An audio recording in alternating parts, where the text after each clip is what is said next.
Hey there! In this month's edition of New Scientist dated March 13, 2021, there was an article that looked at swimming in cold water and the mental health benefits associated with it. With COVID-19, people are getting their DIPs in rivers, lakes, and sea instead of public pools. Getting the best medical care that you can get from where you are based matters most. The article explores how cold water may reduce stress, depression, and dementia. History figures such as Florence Nightingale and Charles Darwin extol the virtues of cold water immersion for its health benefits. Cold shock as such with increased stress runs the risk of increasing heart attacks. Many studies were done to look at how cooling protects the brain, where studying hibernation helped them to understand how hibernation metabolism and brain cells are linked together. If you are looking for more information on how cold water provides health benefits, continue listening on as we go through the article. Some like it cold. It's like pressing Ctrl-Alt-Delete on a computer, says Kath Pendleton. When I'm in the water I'm so focused on my body my brain switches off. It's just me and the swim. Pendleton, a nice swimmer based in Merthyr UK, is hardier than most. In 2020, 5 years after discovering she didn't mind swimming in very cold water, she became the first person to swim a mile inside the Antarctic Circle. Part of her training involved sitting in a freezer in her shed.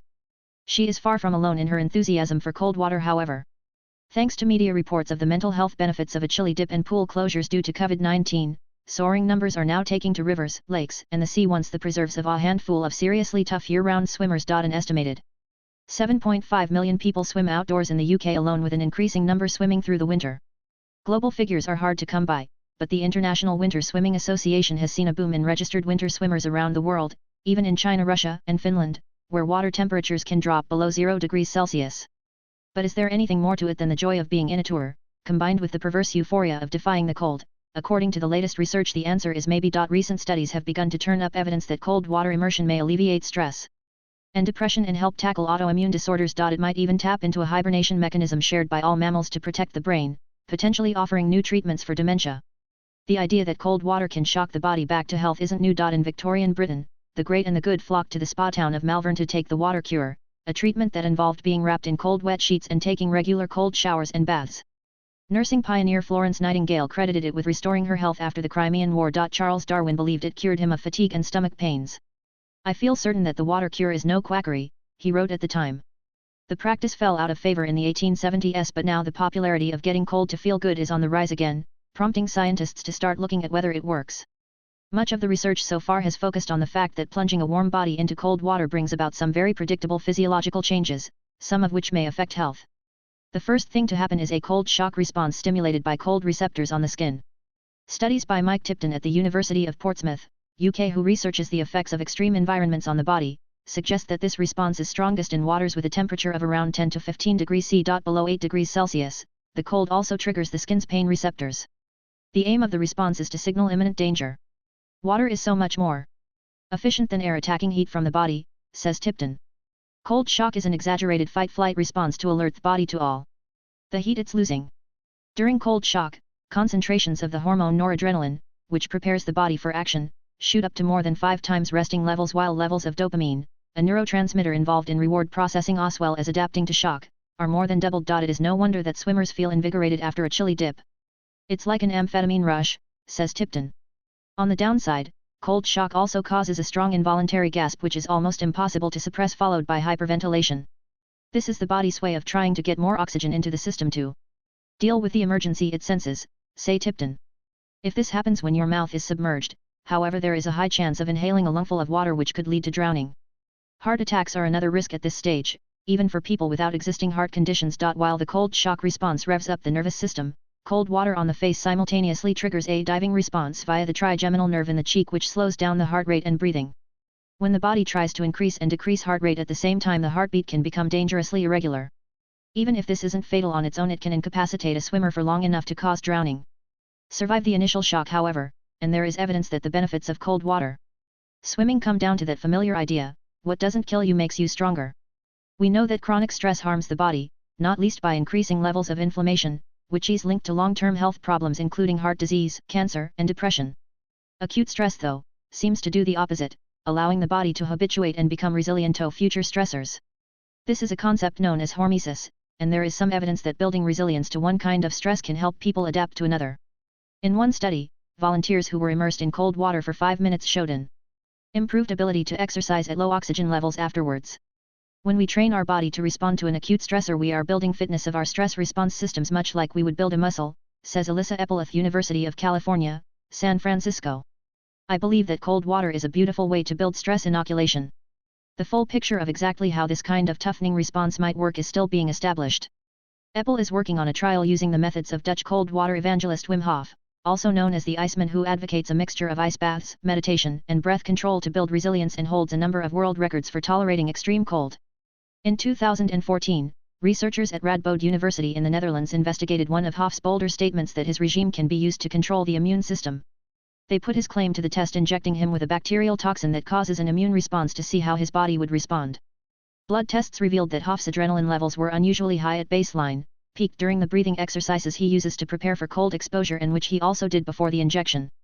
This was followed by an unusually low immune response to the toxin. A further study using 12 healthy volunteers yielded similar results, backing up Hof's claim that anyone could do the same. The researchers concluded that the unusual immune response was to link to the fight or flight response.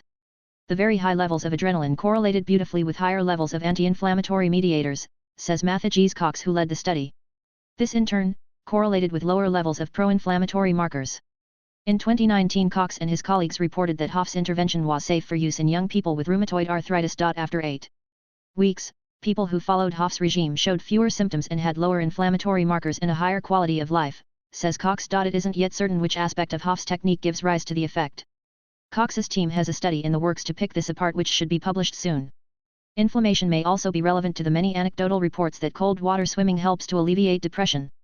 So far, however, there is little in the way of hard evidence. A 2018 case report in the BMJ found that for one woman, a program of weekly cold water swims resulted in an immediate lifting of mood. She was also able to stop taking medication for the depression and anxiety she had been experiencing for many years.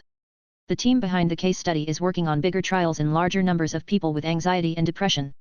While the jury is still out on the mental health benefits of extreme DIPs, the news that got every cold water swimmer's pulse racing came last year, with new findings about how exposure to cold water affects the brain in ways that may guard against dementia. It has long been known that cooling can protect the brain. It is used medically after head injuries and during cardiac surgery, but it wasn't known why. An answer came from studying hibernation. When mammals hibernate, they cool down, their metabolism slows, and the synapses that connect their brain cells are dismantled to save energy. In spring, when the animals awaken, their synapses are reassembled at a furious pace. This process is controlled by a cold shock protein called RBM3, which is produced in the brain and other key organs in response to a drop in body temperature.